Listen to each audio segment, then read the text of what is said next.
Introduction. This book explores the theory of manipulation by breaking down manipulation into its component parts, forming useful, objective definitions, and offering practical advice for manipulating others.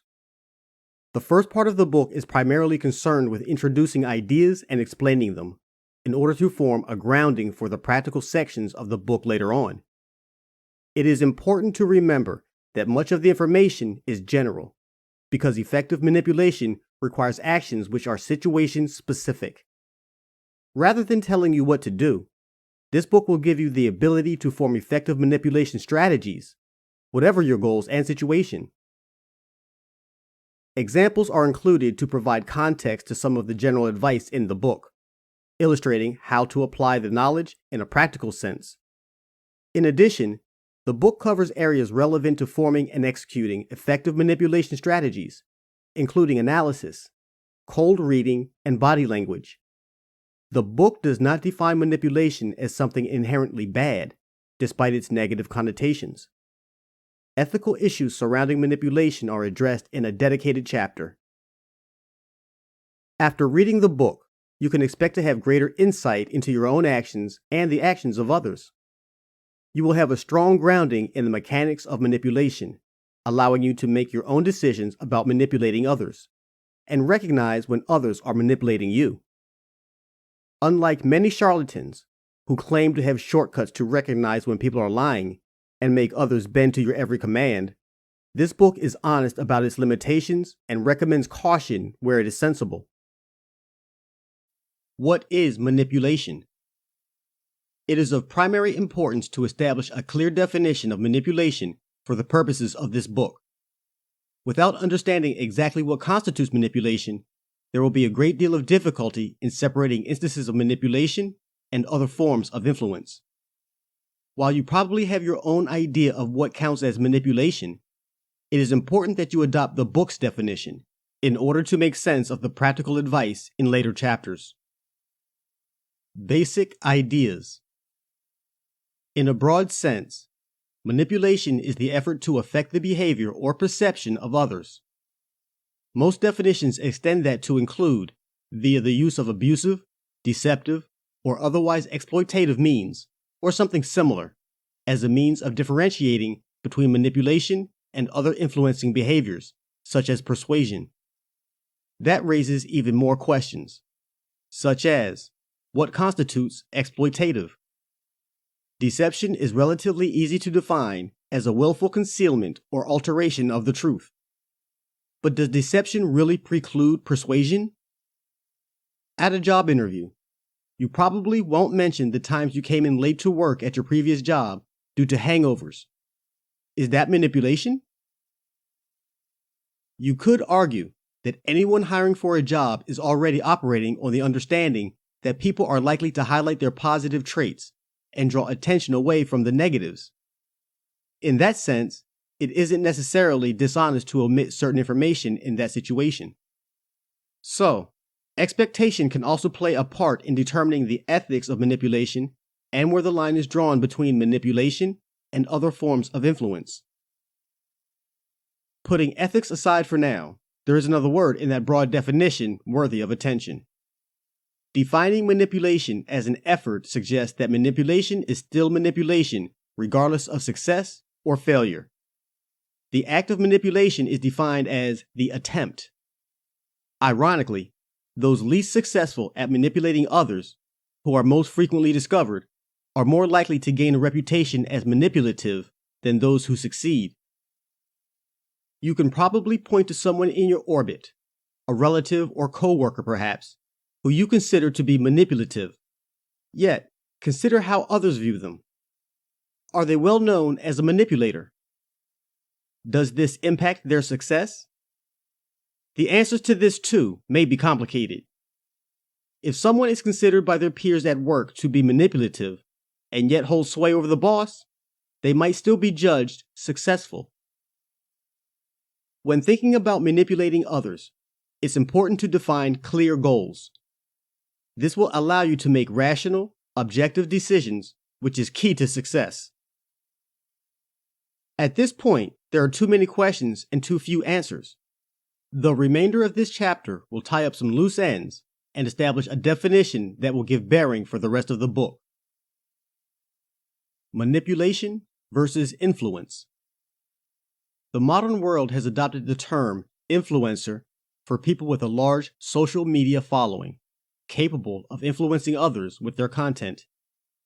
It doesn't take a particularly critical mind to recognize the source of this term as advertising. As consumer behavior evolves, advertisers have taken note and increasingly look to harness the power of influencers to gain attention for products. This is done variously through paid or unpaid sponsorships, promotional deals, and agreements. In some cases, influencers disclose these agreements while in others, they don't. Ethical questions are again raised, particularly if an influencer is ostensibly just a happy consumer but secretly on the payroll of the company which sells the product. Surely, this whole moral quandary could have been avoided if advertisers instead coined the term manipulator. Yet it's hardly surprising that they didn't. What this highlights is that, although people expect advertisers to be manipulative, it is still unthinkable that they would admit to it. Instagram stars happily list themselves as influencer on their profile page with seemingly no negative connotations. But the goals of many influencers, especially those who work with advertisers, are fundamentally manipulative. It's not even a gray area issue. Influencers aim to shift products to their followers in order to make money. It is not possible to know if everyone they influence would benefit from the product, nor is it possible to know their financial situation or any specific circumstances. In this case, the influencer is putting their own interests first. Manipulation does not necessarily include an attempt to harm others. However, it must, to some degree, place one's own goals and interests first. This is part of the puzzle. Additionally, it is safest and most logical to refer to influence as a parent term of manipulation, one which includes manipulation and other methods of influence, such as inspiration or emulation. Manipulation versus persuasion. These terms might seem diametrically opposed, with persuasion acting as the honest form of manipulation, where the actor is upfront about their goals and opinions. However, for the purposes of this book, it will be more useful to consider persuasion as a tier below manipulation. Persuasion then becomes a method of manipulation, which is a form of influence. Persuasion also happens to be one of the less effective methods of manipulation. How often have you been in a debate with someone else, only for them to hold up their hands and say, "I concede, you're absolutely right"? It is probably possible for you to count these instances on one hand.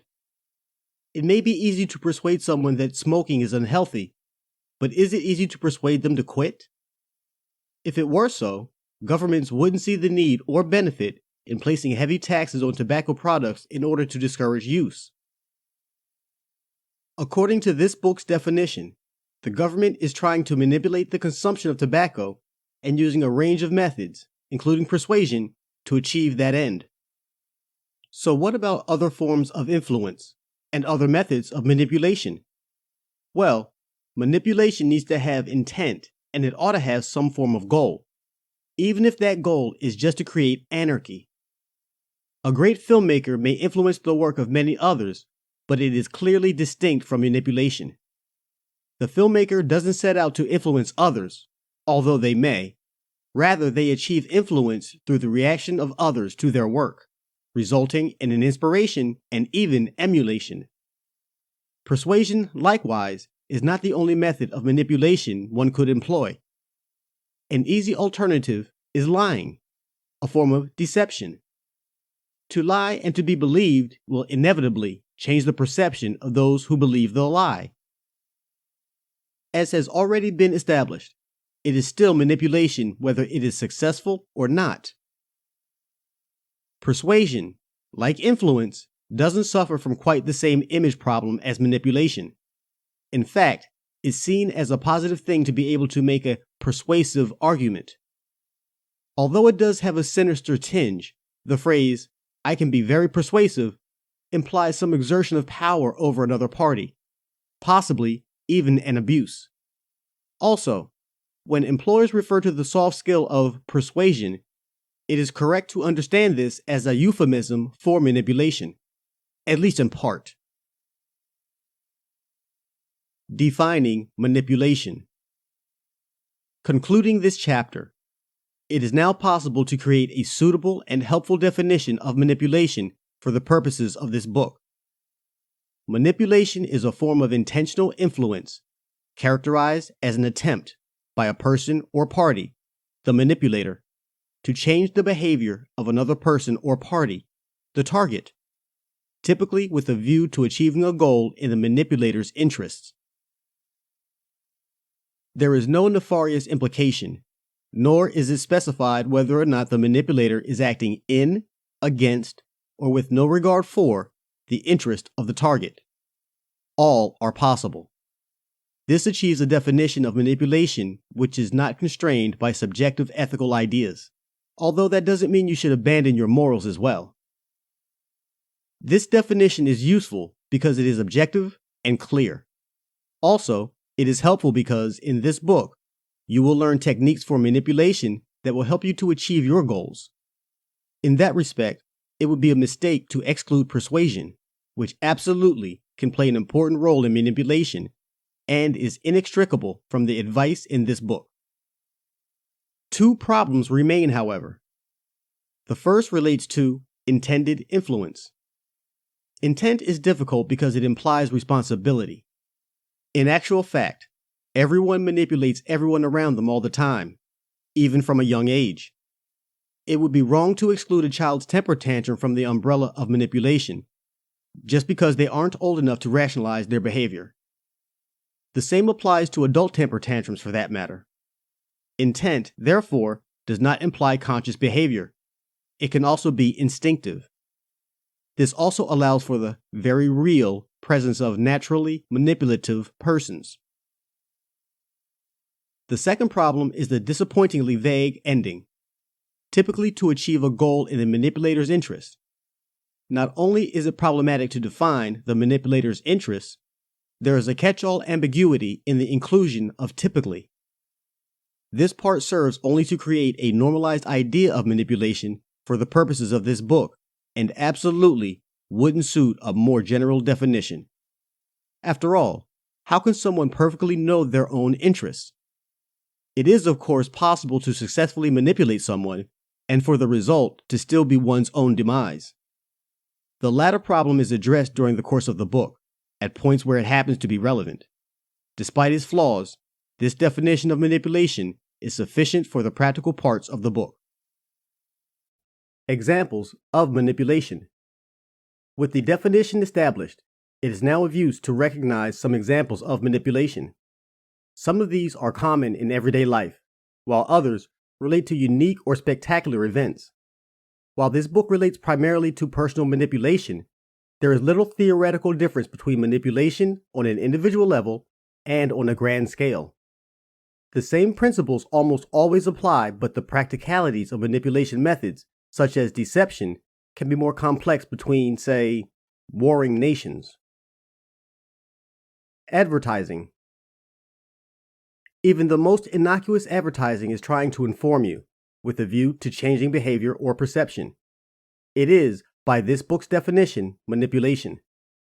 Some advertisers may have positive intentions, such as adverts to raise money for charities, although the ethical practices of charities can and have also been drawn into question on many occasions, or a positive impact, such as an advert that informs you of genuine savings or advantages offered by a product or supplier.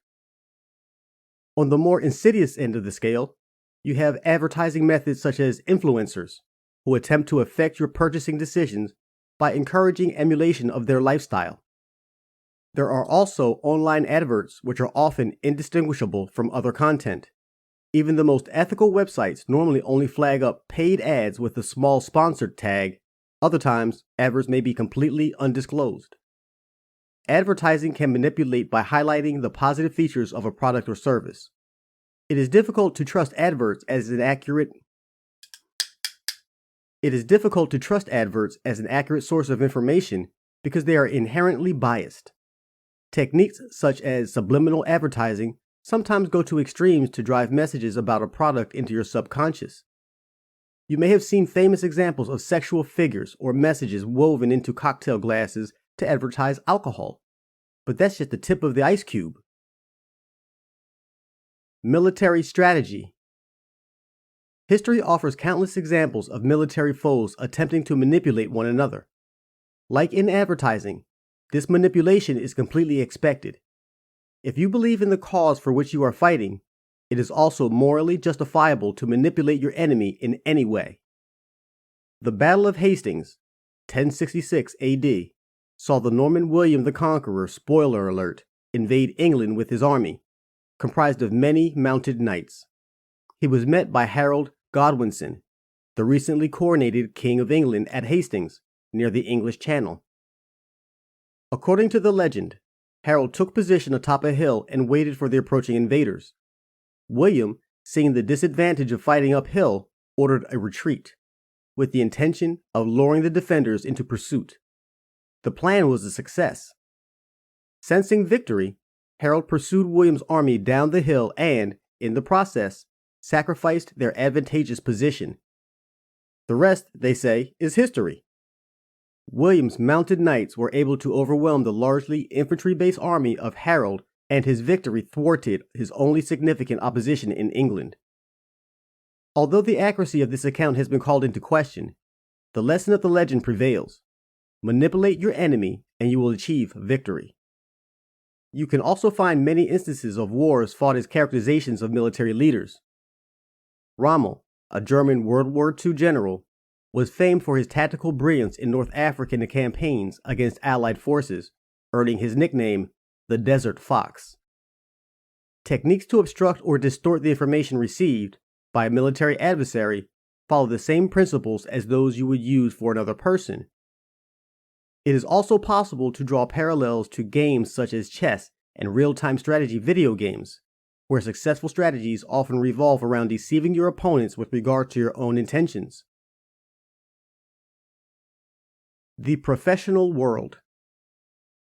If you work in a company, it's likely that you've been exposed to ambitious individuals whose goal is to climb the corporate ladder. Again, in the professional world, a certain level of manipulation is to be expected.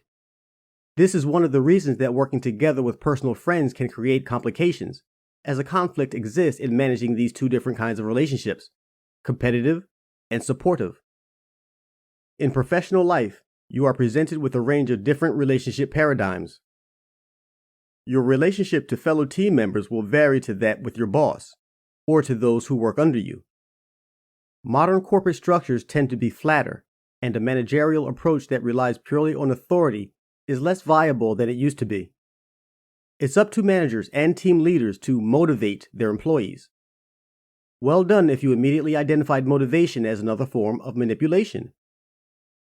This book concerns itself specifically with professional and personal relationships, so expect some relevant examples for manipulation in the workplace. Personal relationships. This is inevitably the most controversial arena for manipulation, yet ironically, it is probably the most natural. From the moment you're born, you come pre-programmed with the ability to cry, a simple and effective way to communicate immediate needs in order to receive care and attention.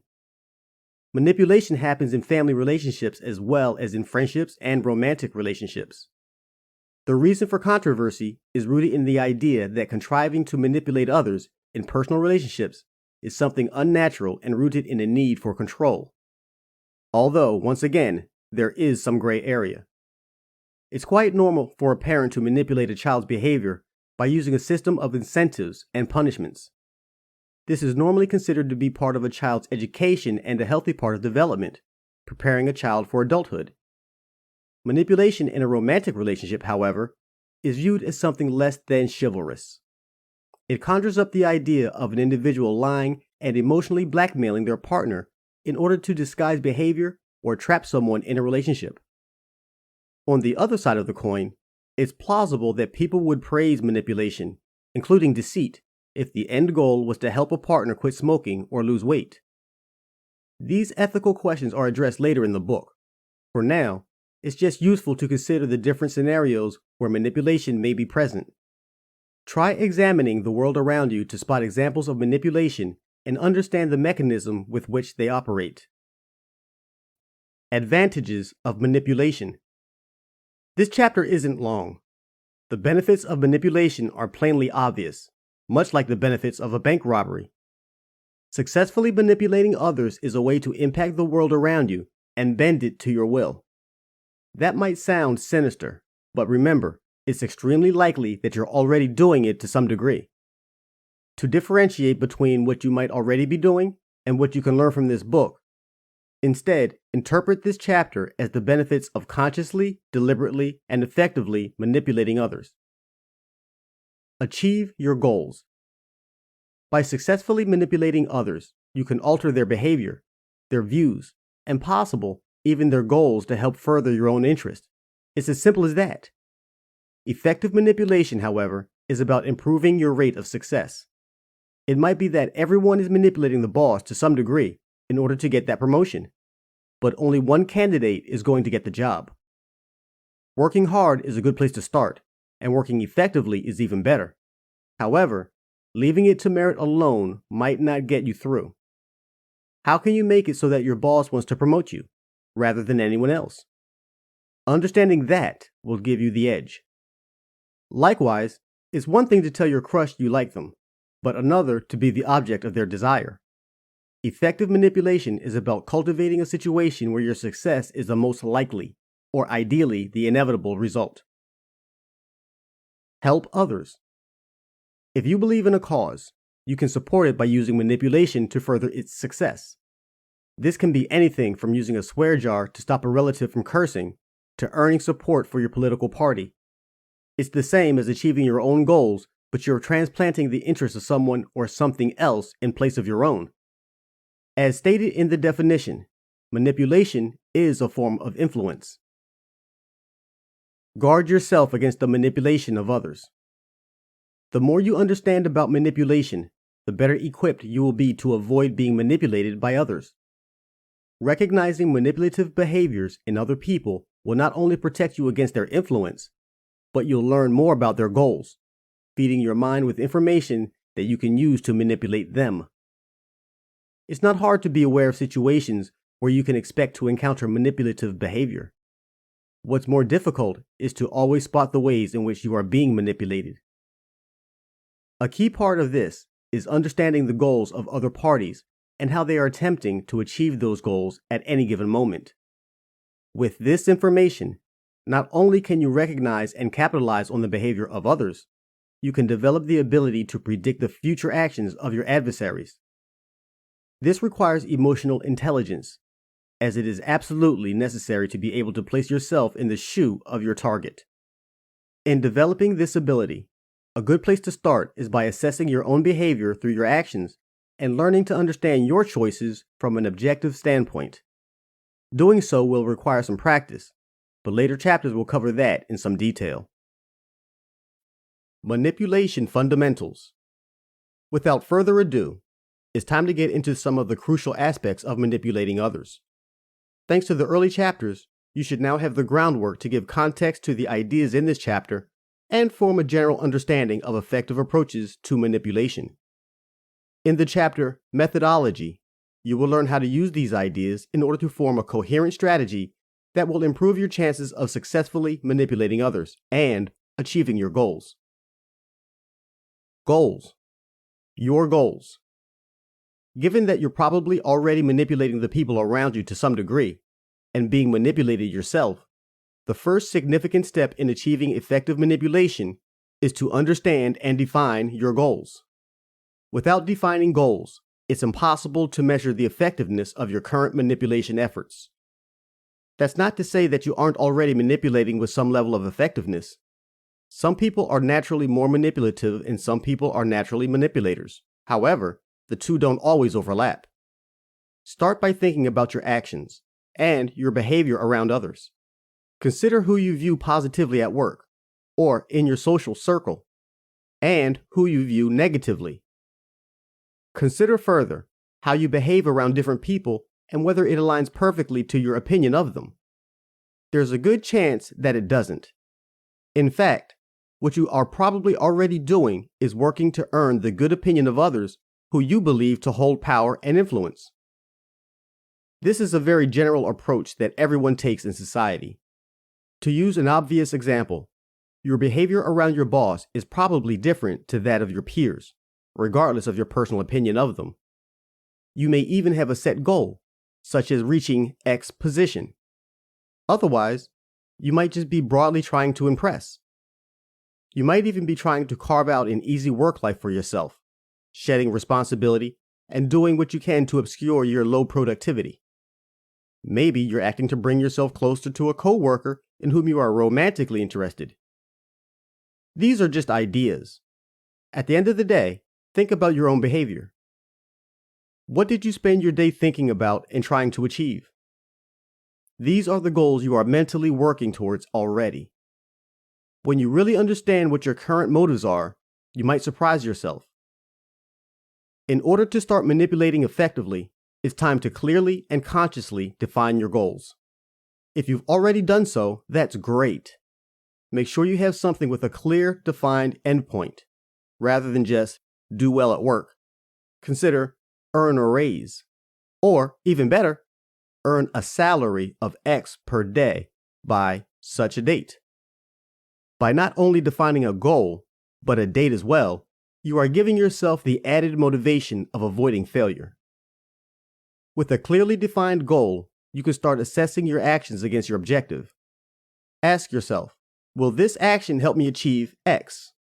And you might already be able to make a smarter decision. Don't stop reading just yet, though.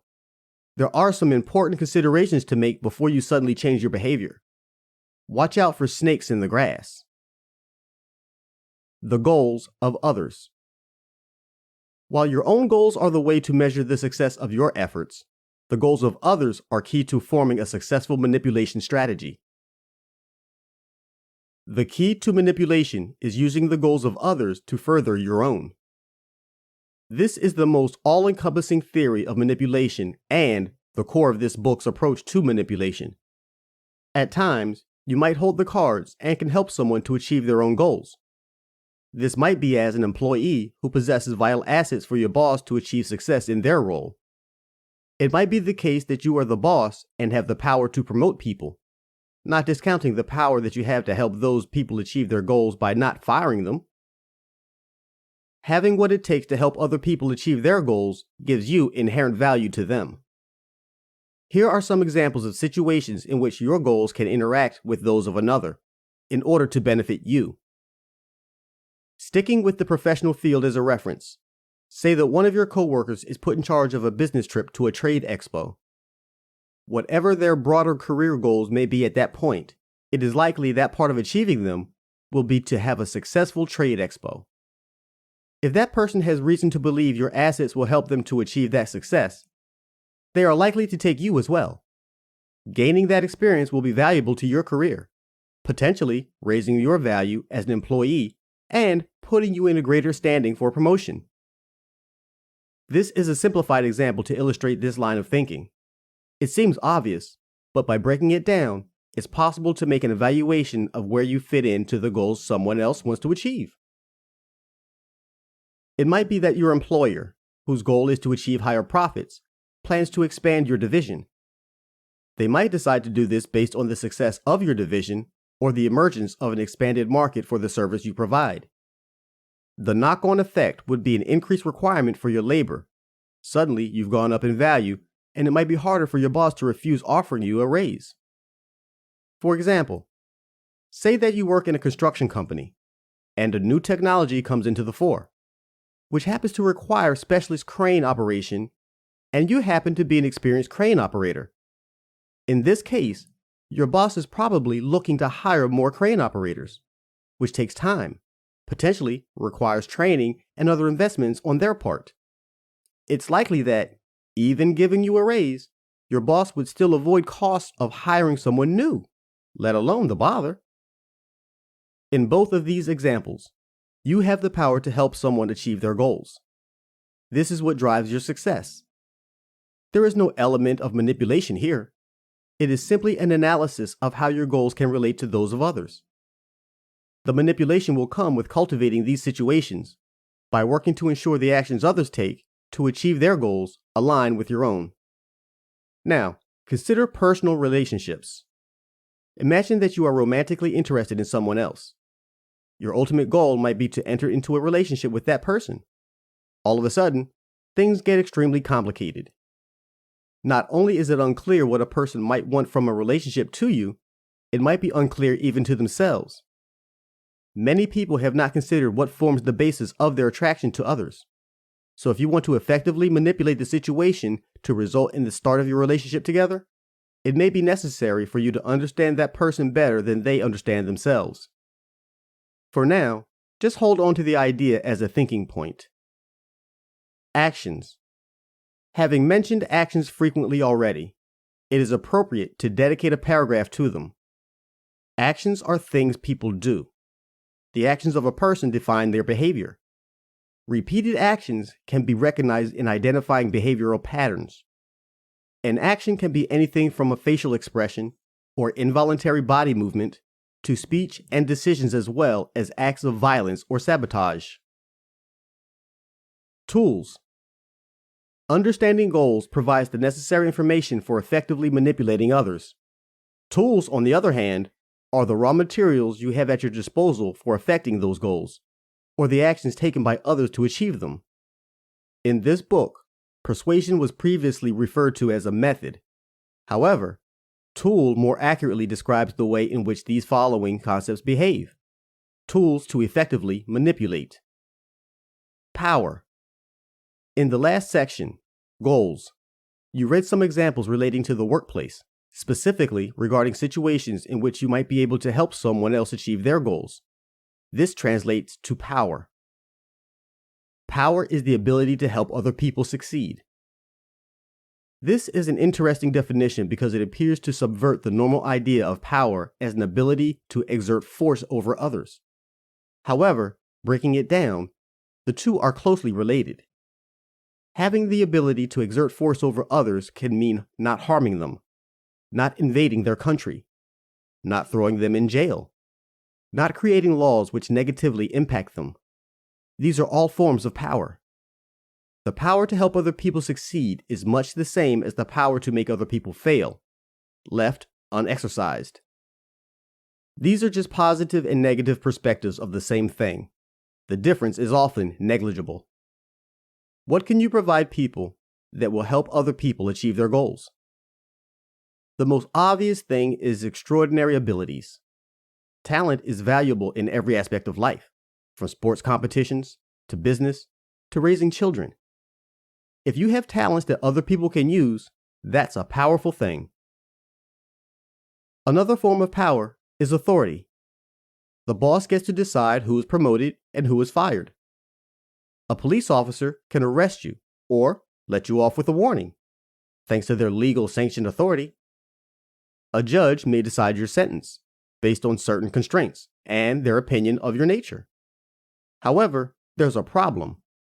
You might have the same or greater talents as another person, and yet they may be more successful than you, held in higher regard, and enjoy greater benefits. The other aspect to power is reputation. This relates to the belief held by others in your power. It's reputation that is often key to manipulation. The judgment of others regarding your ability and your authority. Persuasion. One previously mentioned tool is persuasion. Having examined persuasion in relation to manipulation and established it as a tool within the umbrella of manipulation, it is now worth making a comprehensive definition of persuasion and examining its use. Persuasion is the effort to convince another person to change their actions. The problem with persuasion alone is that so often it is obvious to the person that you have an incentive to convince them. They believe that you stand to gain from the persuasion, which is unhelpful when trying to manipulate a friendly or neutral party, and devastating when trying to manipulate a rival. Persuasion is most useful when you can reveal new information to change the perception of others. If someone is likely to change their course based on new information or new understandings of information, which you can provide, persuasion then has a chance of success. This means providing information which will affect either the goals of another party or the actions they will take to achieve them. The only other scenario is when another party believes that your goals somehow have a positive relationship with their own. In this case, they may trust your judgment and your intentions and take up your cause. This is great when you genuinely have new information or the trust of another party, but on many occasions, you won't. On those occasions, persuasion is only going to be effective when combined with other tools, such as deception. That means attempting to persuade someone based on a lie or partial truth. Once again, you are revealing new information or leading someone to believe your goals align with theirs, but in truth, you are fabricating or hiding elements. Deception. This is the third tool for manipulation. It forms the core of so many approaches to manipulation and interacts with both power and persuasion significantly. Deception is the control of information. Start thinking objectively, and it becomes possible to imagine people as machines. The machines are designed to achieve goals, and will do so by reacting to inputs, information, and creating outputs, actions. If you control the inputs, by controlling that information, you can deceive. With that deception, you can change the outputs, resulting in different actions. The reason deception takes a central role in manipulation is that it is important for parties you manipulate to believe their actions are furthering their own interests. Otherwise, they have no reason to take those actions. The objective of deception is to control information in such a way that the information they receive leads them to actions which further your interests. Naturally, the main danger with deception is being discovered. For this reason, deception is often best avoided where possible and, when used, to be carefully controlled. An ideal deception would have minimal risk and maximum reward, with plausible deniability if found out. There is also the risk that lies can lead to further lies, in order to cover up the original deception. In this case, the risk swells while the reward remains the same, and what might have seemed like a good idea at the first can become a terrible decision. Irrational behavior. So far, in the fundamentals of manipulation, there has been an assumption based on the idea that parties act rationally. This is, broadly, a good assumption. What may seem like irrational behavior to some people is often a case of someone having unexpected goals. It is of little interest to your manipulation efforts to assess the rationality of anyone's goals, while the volatility, liability to change, of those goals is of interest. The rationality of them is not. The important thing is to determine a person's goals via their actions and use those goals to predict and manipulate their future actions.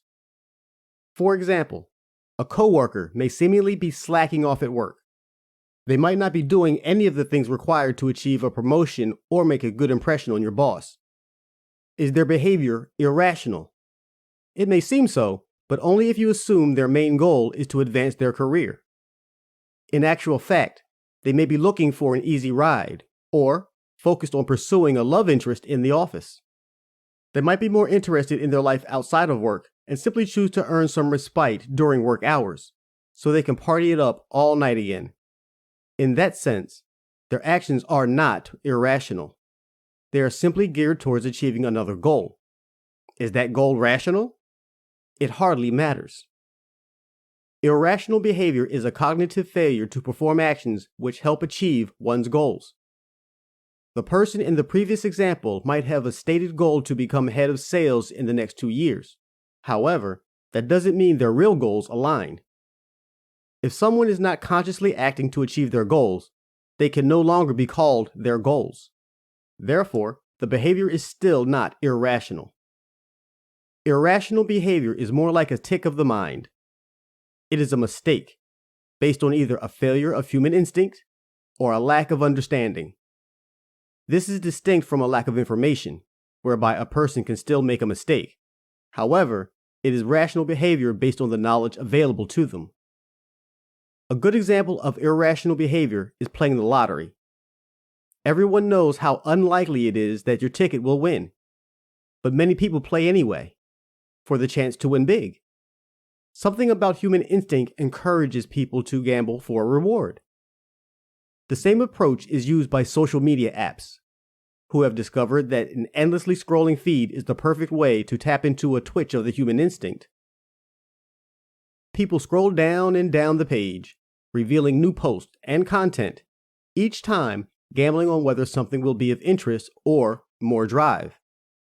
It plays into the same risk or reward mechanisms as the lottery, manipulating human instinct to get more ad views, keep people using the apps for longer, and increase their revenue. Not everyone is as vulnerable to these methods of manipulation as others.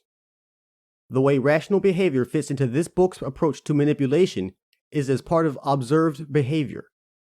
Just because behavior is irrational, it doesn't mean that it is random. It can often be predicted. This makes it just as useful as rational behavior in understanding a person or party.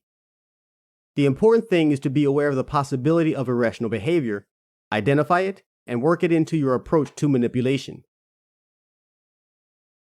Manifestations of manipulation. Approaches to manipulation are ways of using the above tools to affect the actions of others. It can vary from manipulating a single person, to manipulating a group, to manipulating an array of people within an organization in different ways. Once again, you're almost certainly already doing this to an extent. Examine some of the following approaches and consider how they might relate to your life already. The carrot and the stick. This classic and well-known approach to manipulation is the basic idea that good behavior is encouraged with a reward and bad behavior is discouraged with punishment. It's common in families, schools, businesses, and basically all societies. It's something humans do instinctively. It might even be called justice. However, the carrot and the stick may also form part of your efforts to proliferate your own worldview or improve your comfort. If a romantic partner cleans the bathroom and mows the lawn, you might give them a kiss and be more inclined to cook dinner. If they spend all day watching TV in their underwear, God protect them from your wrath. At work, it's normal for a boss to incentivize workers with bonuses and, of course, there is the ever-present threat of losing your job should you prove unsatisfactory. But what about the carrot and the stick between peers? If a coworker's actions somehow enhance your work or make it easier, isn't it natural to mention that and attempt to reinforce the behavior? What about if they create an extra problem for you that you feel could have been avoided? That's likely to affect your relationship. You might give them a cold shoulder. So it's something present in all relationships. However, learning to manipulate people, you might find that your actions don't always have the desired effect. If you thank Jeff because his work helped you out, the next time he's in a pinch, don't be surprised if he neglects to go the extra mile.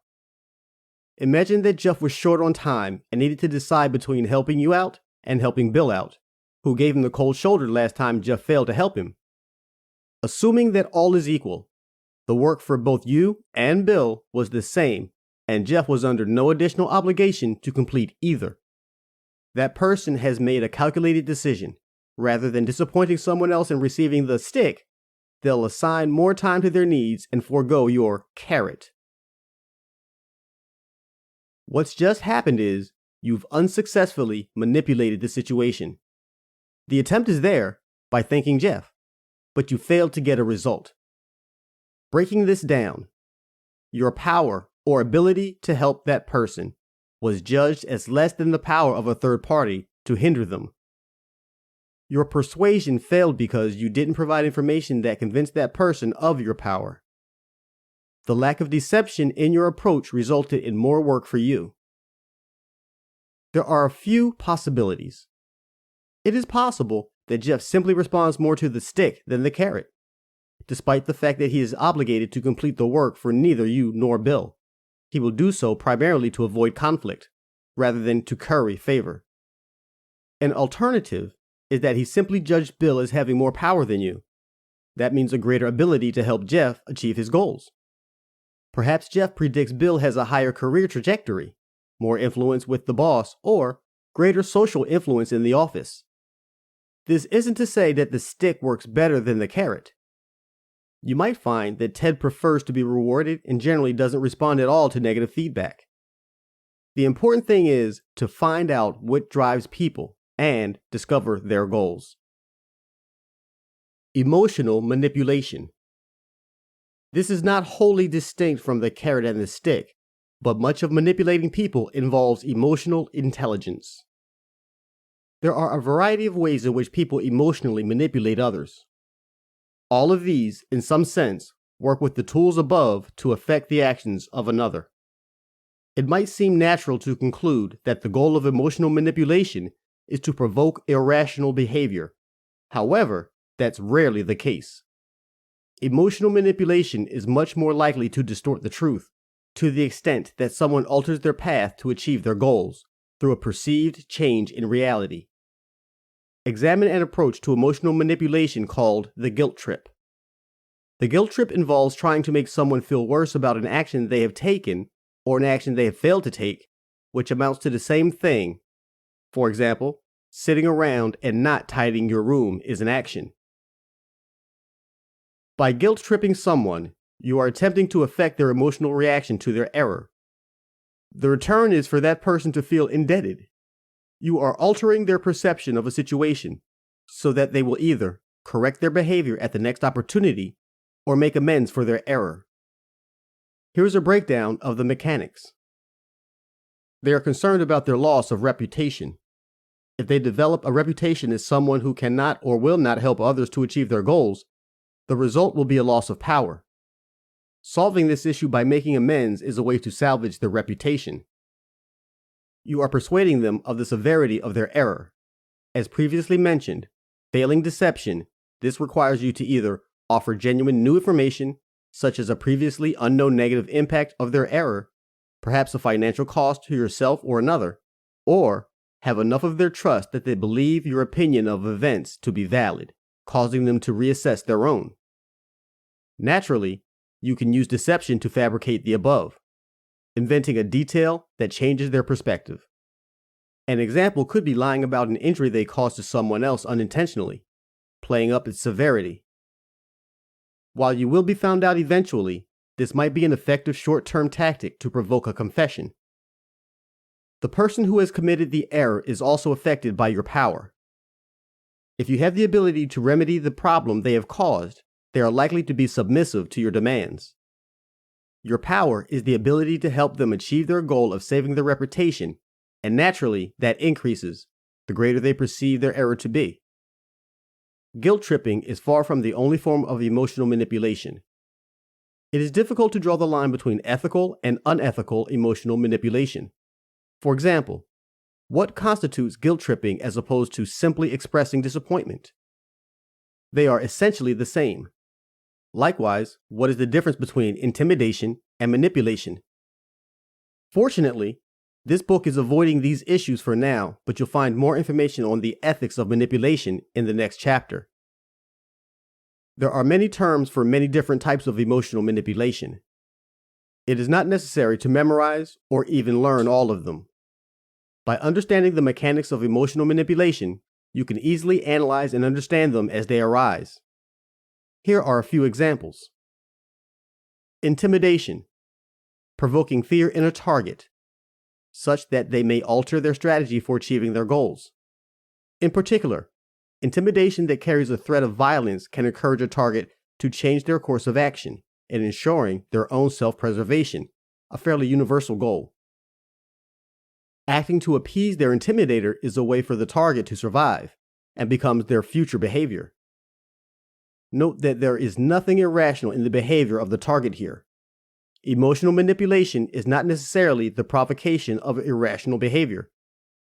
Bonus points if you recognize that this is hardly distinct from the stick.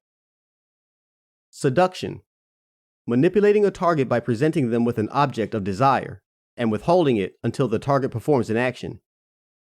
The object may be the seducer, or some other asset, like money.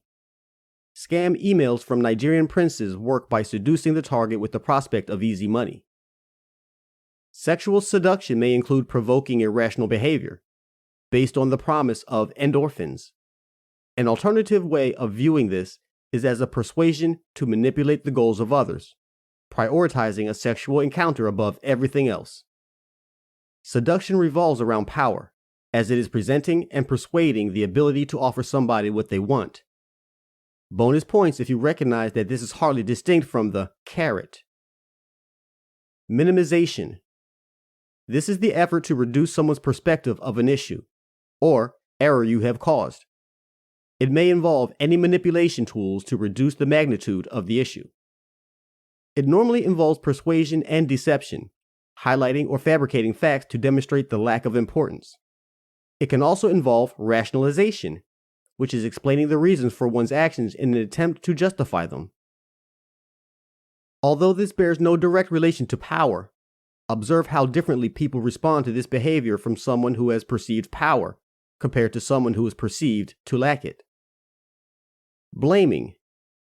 Passing the blame for an error onto someone else is a way to preserve your power. By protecting your reputation, you're using either persuasion or deception. Note how easy it becomes to break down familiar actions, like blaming, using these three tools. As well as passing the blame, creating blame can also be a useful smokescreen. Blaming a victim is a way of persuading a victim that their reputation is under threat in order to manipulate a vulnerable person. At this point, you may also recognize that blaming is closely linked to intimidation. There is damage or the threat of damage to someone's reputation, which can alter their actions by making them feel responsible or concerned that others will hold them responsible. Charisma. It is difficult, but not impossible, to learn charisma. However, it is still crucial to mention charisma in this book, as it holds great power to manipulate others. Charisma is the illusion of power, and the illusion of power is powerful. Imagine a charismatic person. You're probably thinking of a charismatic speaker who can hold an audience and tell an anecdote. What good is persuasion or even deception if nobody pays attention to you? Charisma dictates much of what is referred to as natural magnetism. And yet, there are people in positions of great power who don't seem to be naturally charismatic at all. Politicians, performers, and CEOs are possibly all charismatic figures, but for every great speaker, there are a dozen fumbling, stuttering slouchers. Charisma isn't everything, but it can get you a long way. By creating the illusion of power, you can appear to have value to others around you. Although, deep down, everyone knows that charisma is just an illusion. It remains powerful all the same. Charismatic behavior coincides with the way talented, intelligent people are expected to behave. And it's likely there is some correlation to that. It's safe to broadly divide charisma into two component parts, each fairly useless without the other. Confidence. Confidence is a natural result of competence, which is a natural result of ability and experience. It follows that to appear confident will give the impression that you have either or both natural ability and experience. Example, useful traits which could help others achieve their goals. Wit. Wit is the ability to think quickly, on your feet. It is the equivalent of a somersault for the mind. It demonstrates mental agility, providing further evidence of your superior natural abilities and understanding. Even better if you're funny too. Imagine each of these traits without the other. Who is likely to make a greater fool of themselves than a bragging, witless fool? Anyone who possesses confidence without wit is destined to expose themselves as an idiot. Equally useless is the silent genius. The wittiest remark in the world isn't going to increase anyone's perception of your power if you haven't gotten the confidence to share it. It's possible to work on your charisma by improving your confidence naturally. That means accumulating understanding and developing skills. Try also watching charismatic people talk. Watch what kind of comments they make and how they earn positive reactions from others. You should observe that charismatic people find it easier to relate to an audience, a sign of emotional intelligence. Later chapters in this book cover analyzing others, and you can use those skills to develop your charisma. Charisma is not necessary for manipulation, but it offers a shortcut to power. Ethical considerations. You may wish to skip this chapter. That's a joke, of course. This book has already established a broad definition of manipulation for practical reasons, which allows for a range of manipulative behaviors and does not include immoral behavior as a prerequisite. This chapter is a necessary exploration of ethics within the broad definition of manipulation provided. There is a lot of gray area here. Ultimately, deciding what is right and wrong is up to each individual. This may vary depending on cultural values, laws, religious beliefs, and a learned moral compass. What this chapter establishes is an understanding of the impact of manipulative behavior in an effort to allow any reader to make informed judgments about their actions. Deception. Reading this book so far, you may already have run into examples of manipulation that you believe to be morally wrong. Congratulations on having a moral compass. One example of a difficult area, ethically, is deception. For some, all forms of lying are wrong. This includes white lies and partial truths. If you are one of those people, you can still use the advice in this book, but it's going to change the way you approach manipulation. Specifically, if your approach will avoid the use of deception and focus, instead on power and persuasion. For everyone else, you might need to decide how much and with what forms of deception you feel comfortable. First, consider the issues with deception. Deceiving others can lead others into actions which act either against or without advancing their own interest, a side effect of manipulating them into acting in your own. Deceiving others could also be of benefit to them, tricking them into actions that will improve their health or career in the long term, but which they are not capable of doing themselves. Telling a child that their favorite superhero enjoys vegetables is an example of this. The deceit is intended to improve the child's diet, which could benefit their long-term health. Deception can also have unintended consequences. In most cases, telling such a lie to a child is unlikely to end in disaster. But isn't it feasible that a child could discover the ruse and develop distrust towards the deceiver? This could harm them by hardening their susceptibility to future manipulation in their interest, or it could encourage lying tendencies in the child. There is no knowing for certain the ultimate impact of a given action. Consider also the situation where deception takes place. It's perhaps expected behavior to try and completely deceive your counterpart regarding your intentions in a game of chess or checkers, a war, or even in contract negotiation. However, many people will consider it immoral to hold even the smallest untruth from a future spouse. You might even take the stance that deception, and any other behavior, is only a crime if you get caught. It's a potentially cynical worldview, but there is an argument to say that it's a dog-eat-dog world, and if you're not willing to be ruthless, someone else is going to do the same to you. It's not the place of this book to decide where you draw your lines in the sand. However, some advice would be to establish some ethical boundaries, such as, no lies that I have reason to believe will cause harm to another. You might find this too stringent or too lenient, so define your own boundaries, and if the moment arises where you recognize the chance to break that boundary for your own potential gain, at least you will have the opportunity to confront your own morality, whether you decide to go ahead or not. Abuse. With the reminder that this book is not telling you how to align your moral compass, it is necessary still to mention that most people consider abuse to be a bad thing. The issue is how to define abuse. You have almost certainly heard the phrase, abuse of power. Consider something that most people would place at the worst end of the spectrum, such as the sexual abuse of mentally handicapped minors. It is abuse on multiple levels, because the minor has a number of vulnerabilities.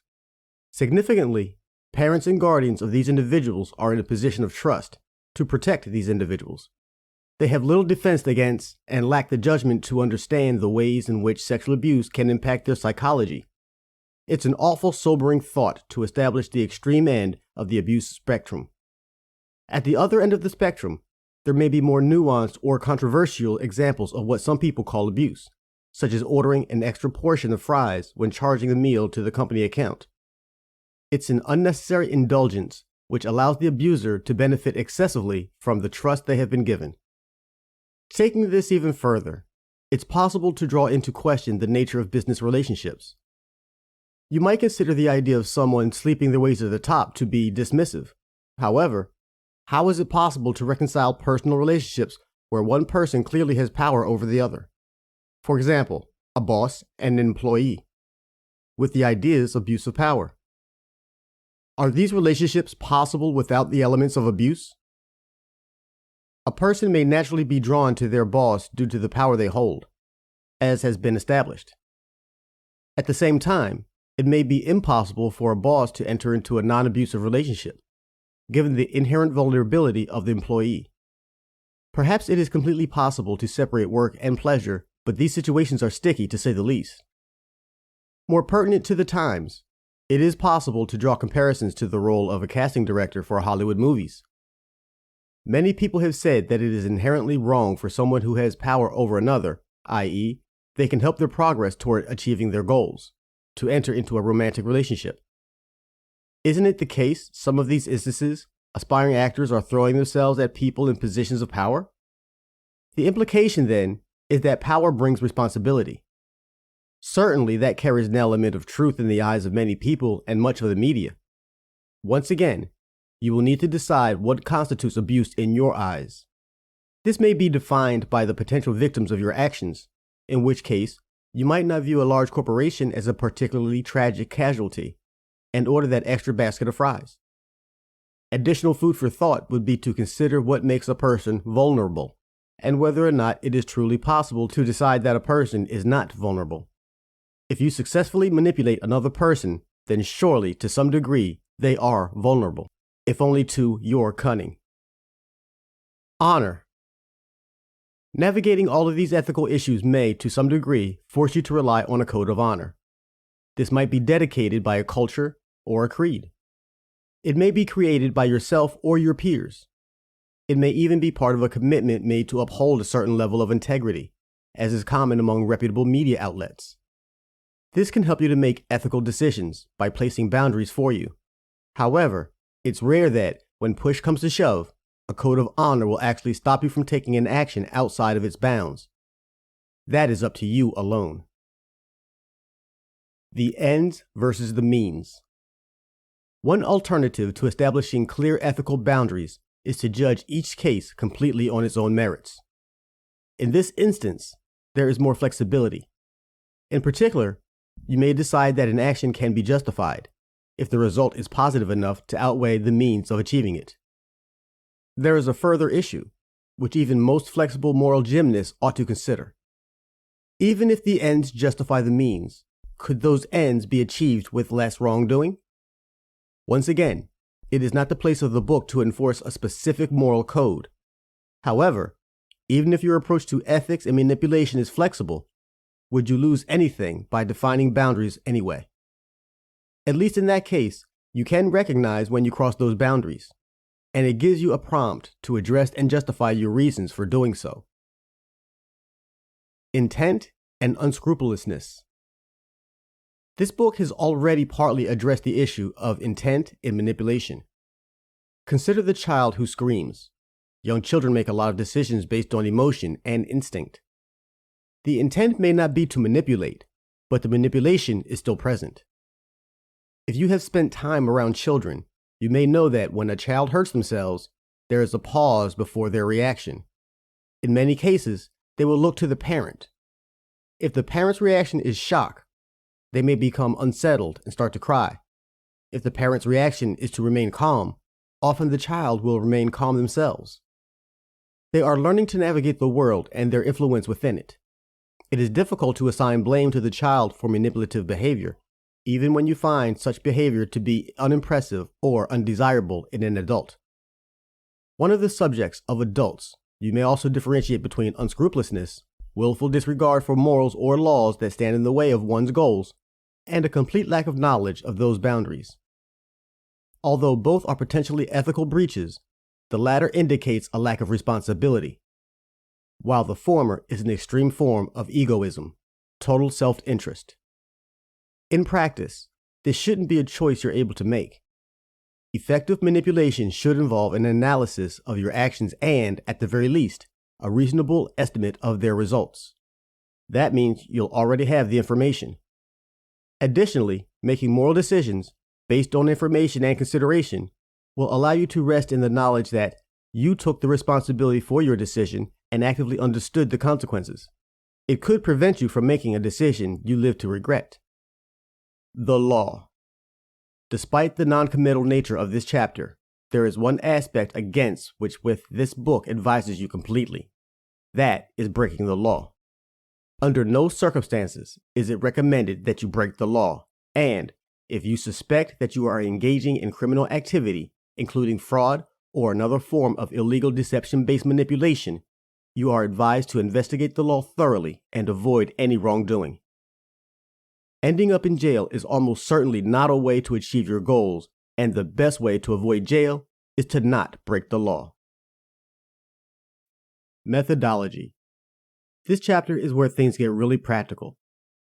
In this chapter, you will learn to apply the ideas established in previous chapters and create an effective strategy for manipulation. The core of developing an effective manipulation strategy revolves around influencing others to perform actions which further your goals. Step 1.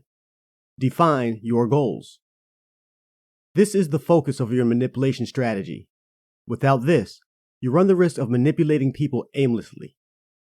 While diversion can be a part of an effective manipulation strategy, it should be done deliberately rather than at random. One important consideration regarding your goals is to determine if they are something you really want to achieve. It's no good saying that your goal is to rule the world if you aren't willing to put in the effort. Who needs that kind of pressure anyway? It is also better to define goals to which there is already a clear path. You may have larger goals, such as becoming the CEO of a Fortune 500 company. However, unless you already have a clear idea of your path to that goal, it's probably better to start smaller. Take that goal and break it down. The first thing you might need is managerial experience. Give yourself a goal of reaching a managerial position within your company and have at least 50 people to you, either directly or via the chain of command.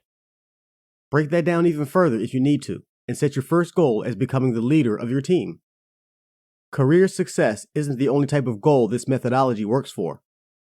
You might set a goal to carve a niche at your work, which gives you more free time and allows you to work with less stress. You might set a goal to find a loving spouse. The goal itself doesn't matter, as long as you really want it. Don't forget to set a date on your goal as well. It doesn't matter how you arrive at your estimate. Even if you make a simple guess, you can always revise it later based on improved information. What a date gives you is a restraint, encouraging you to think creatively in order to accelerate your plans.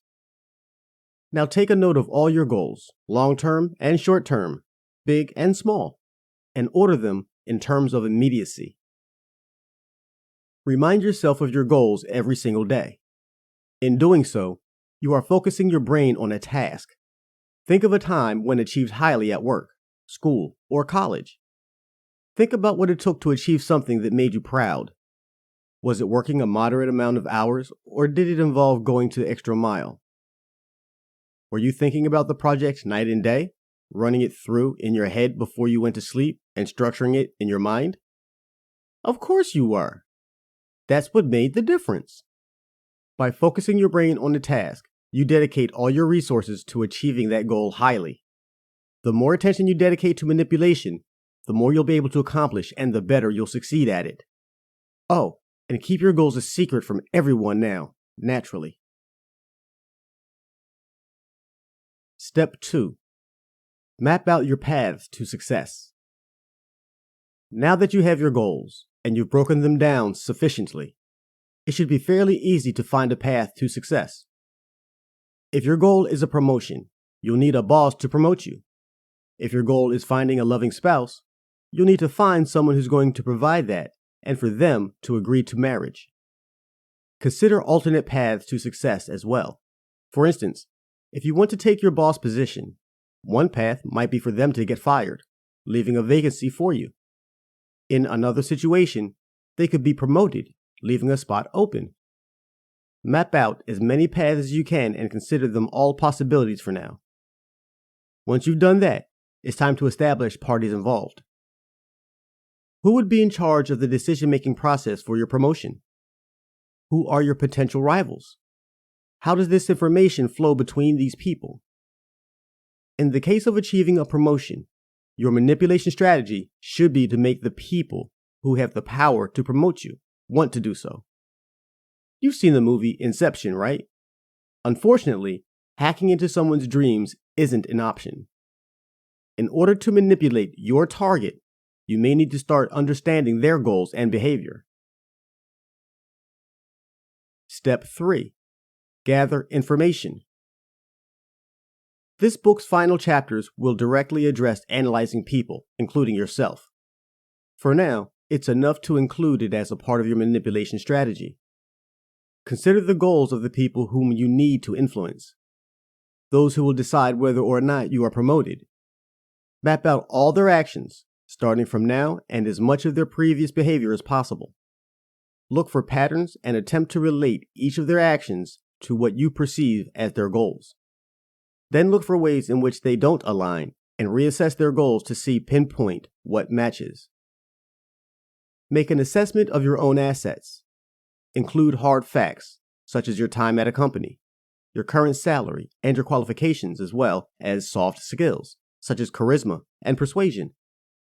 Profile all the parties involved, including those who have power to promote you, your rivals, and anyone in orbit of your path to success. Include their goals and try to record their actions, spotting patterns and connecting them to their goals. Keep organized notes of all this information and conceal it from everyone. The aim here is to give your brain as much information as possible. Once again, imagine your brain as a machine. It has the best chance of producing the correct outputs, actions, if it has access to the best inputs, information, and the better you can objectively organize this information, the easier it will be to make smart decisions, rather than subjective decisions based on instinct. After a while, say a few days, you should start to build a picture. Take more time if you feel you need to. However, you don't need to have a perfect understanding of the situation to begin the next stage of information gathering, which is to identify key figures among those who you are profiling and start doing the same thing for people related to their goals. In the case of those who have power to promote you, this may very well be the people who have the power to promote them. Going a step further is going to give you an even deeper understanding of the way that these people operate, what drives them, and what is likely to impact their decisions.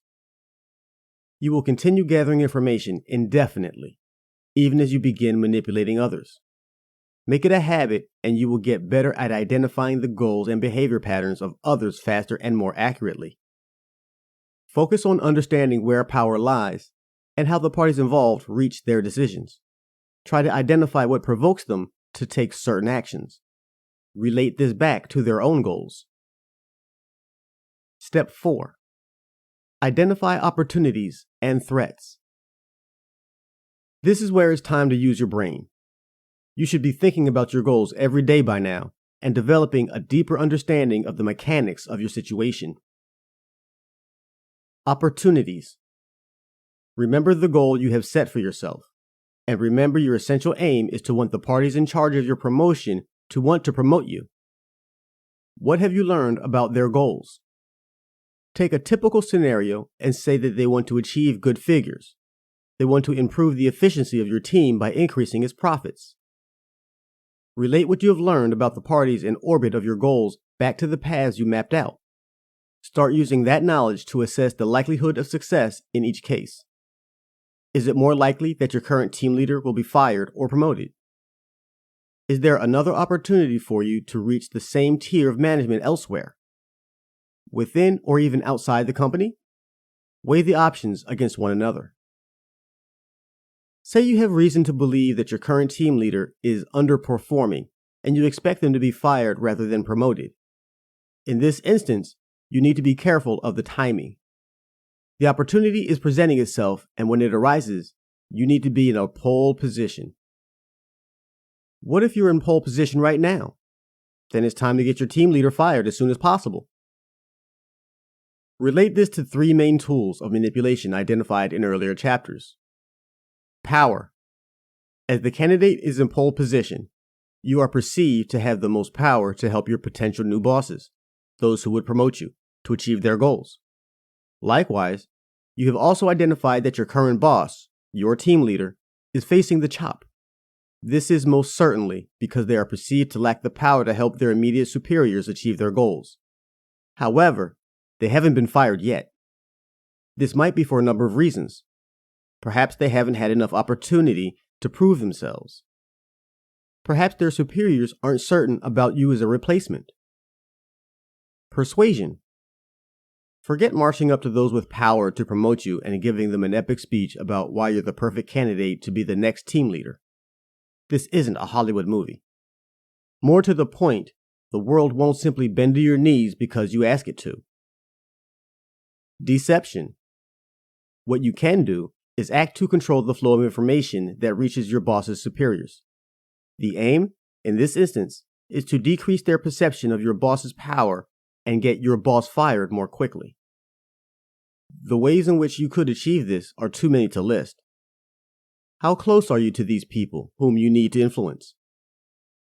Who has their ear and what makes them tick? Perhaps another team leader, reliant on the actions of your team, is likely to complain about your boss if your team fails to deliver. Now think. Who has their ear? Possibly someone on their team. Possibly someone with whom you're on talking terms. Now you have the opportunity, sufficiently distanced from yourself, to indirectly influence the people directly above your boss. Recapping, this refers to someone of roughly your level working for a team, roughly the same level as your own, which is dependent on the actions of your team. Immediately begin profiling this person, their goals, and their actions. Bear in mind, this is a hypothetical example, but it gives you the idea of the kind of person you might stand to gain by influencing. You will have to analyze your own situation and form a strategy based on these ideas. Note that so much of what goes into effective manipulation is deciding who to manipulate.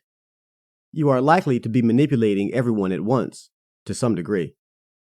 Later chapters will give you advice on how to project power using body language and speech, giving you the increased opportunities for manipulating in general.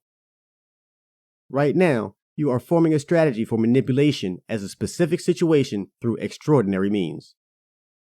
Threats. A threat, in this instance, is any rival who has the potential to be promoted ahead of you. An additional threat is your boss recovering their reputation, perceived power, and getting out of the danger zone. Consider anything which can serve to disrupt your path to success as a potential threat. Look for threats constantly and use the same principles to thwart them. Specifically, act covertly to reduce the power of any parties which threaten to disrupt your plans. Step 5. Take action.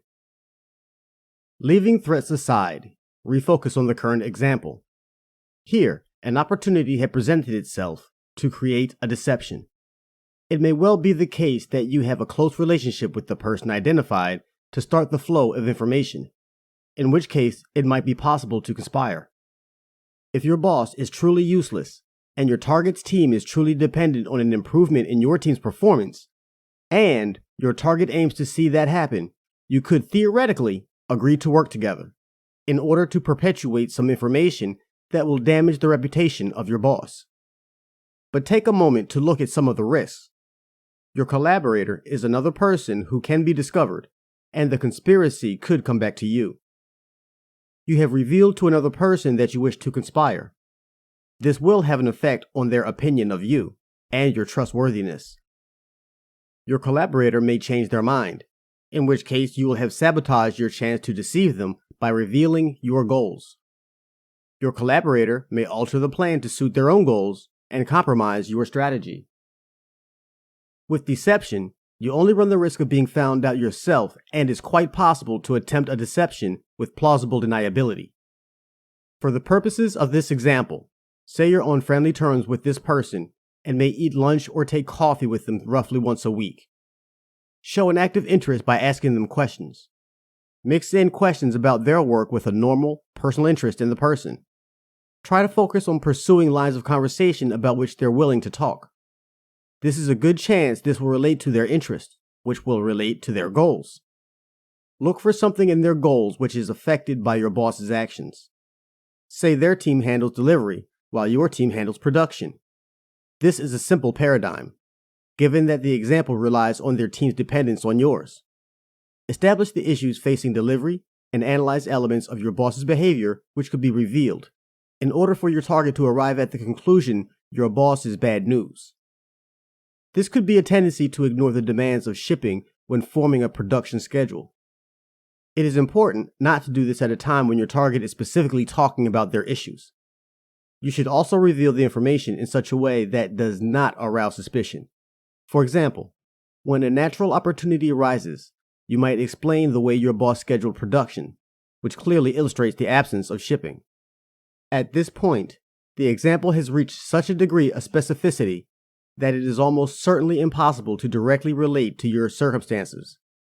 You will always need to look for opportunities specific to your own situation when engaging in manipulation.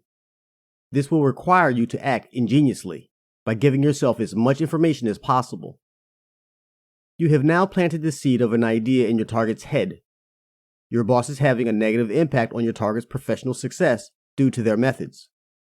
In the eyes of your target, the goals of your boss fail to align with their own. They must go. You have recruited someone to do your bidding without arousing suspicion. You have maintained a normal co-worker relationship, but achieved a deception by actively controlling the flow of information to those who have power over your future.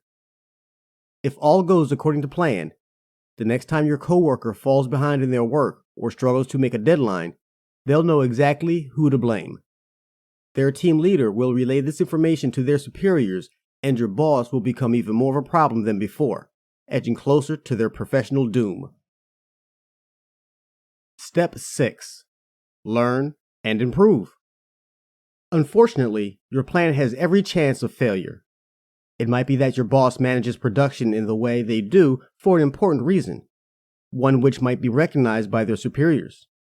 In that case, it could even backfire. But at least you weren't rumbled. Take note from this manipulation attempt and use it to inform your future efforts. There is no way to predict the future perfectly, but looking at the past is the best way to get an approximation. Use the ideas of this methodology to develop your own strategies and manipulate the world around you for your own ends.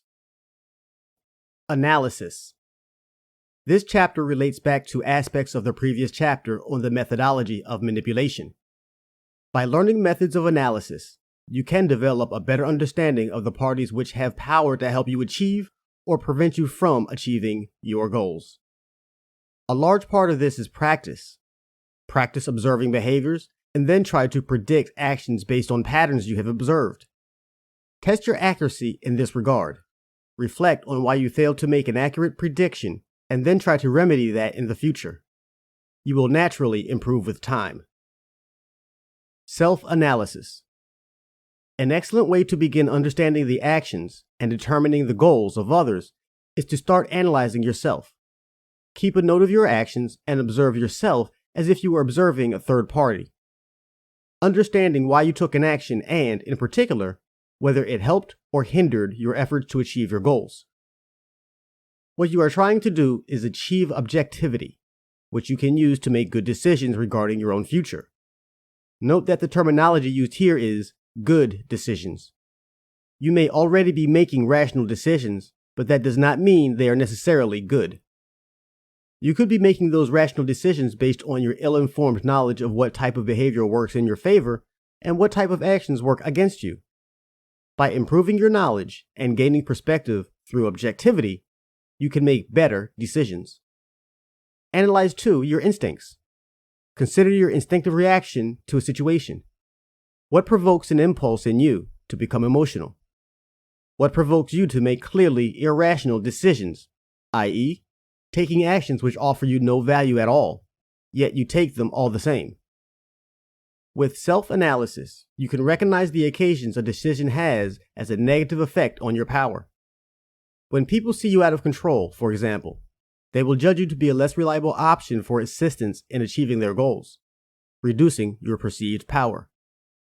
The natural conclusion and lesson to learn is that controlling your immediate reaction is almost always the correct choice. Do not act until you can truly understand a situation and form an appropriate strategy to turn it into your favor. Identifying these impulsive instincts will also help you to discover the goals of others. Impulsive actions taken by others offer insight to their goals. People are most likely to become provoked when their power or the likelihood of achieving their goals is under threat. Use your self-analysis to empathize with people in these moments. Place yourself in their shoes and understand what drives them. Analyzing others. Along with empathy, using your self-analysis and lived experience to place yourself in the shoes of others, you can also recognize the behavioral patterns of others objectively. The introduction to this chapter offers a nice summary. Here is an opportunity to present the process of analyzing others in a more systematic manner. 1.